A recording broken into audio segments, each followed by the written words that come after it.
For 16 years, the ghost of 2010 hovered over Spanish football. The expectation to live up to that initial golden generation weighed heavily on every player who pulled on the red shirt, especially as they walked out of the tunnel for another World Cup final.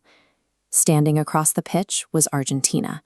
This was a fiercely aggressive squad that had built a reputation throughout the tournament for grinding down opponents, exploiting tiny mistakes, and engineering late comebacks. That context created a paralyzing fear in the opening minutes. The players knew a single misplaced pass or a momentary lapse in concentration could instantly erase 4 years of meticulous preparation.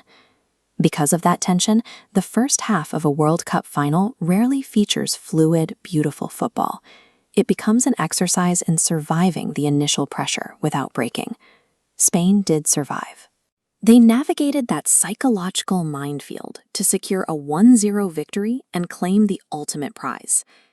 This chart tracks defensive performance of top-tier teams across the tournament. Look at Spain.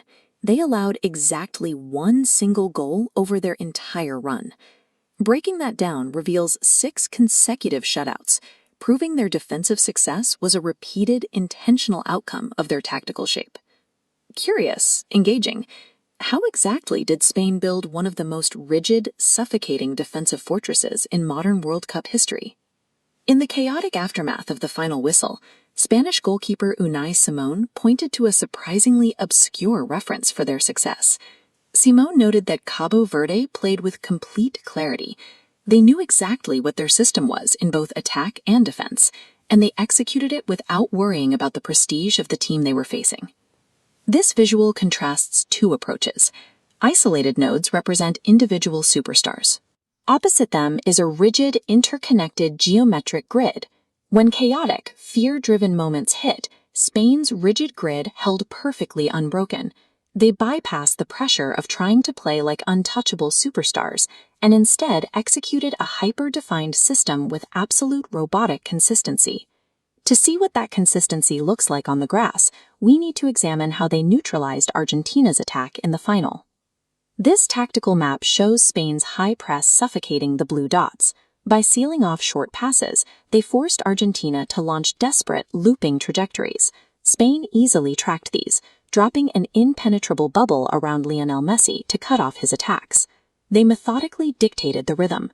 By erasing defensive errors and forcing low-percentage passes, Spain took control of the match by the 70th minute.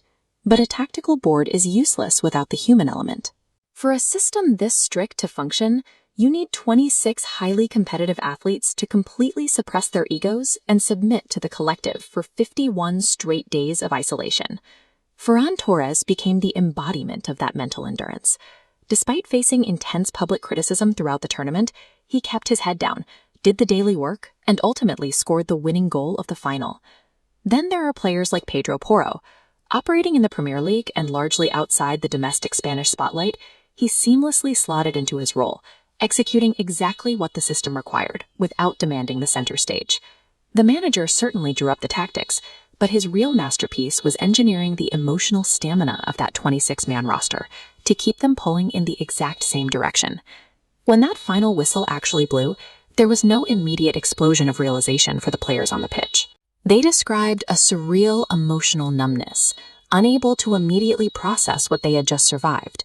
But back home, that quiet disbelief was heavily contrasted by the chaotic, explosive joy of 40 million people spilling into the streets across Spain. This victory represents the culmination of a multi-year project.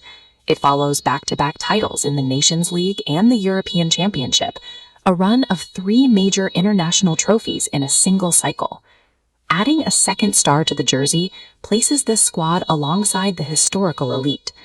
This sustained success establishes Spain's current tactical system as the global standard for defensive efficiency. Spain's run suggests that maintaining a championship level requires the total suppression of ego. Their success came from a unified belief in the system and the discipline to remain within that identity when the stakes were highest.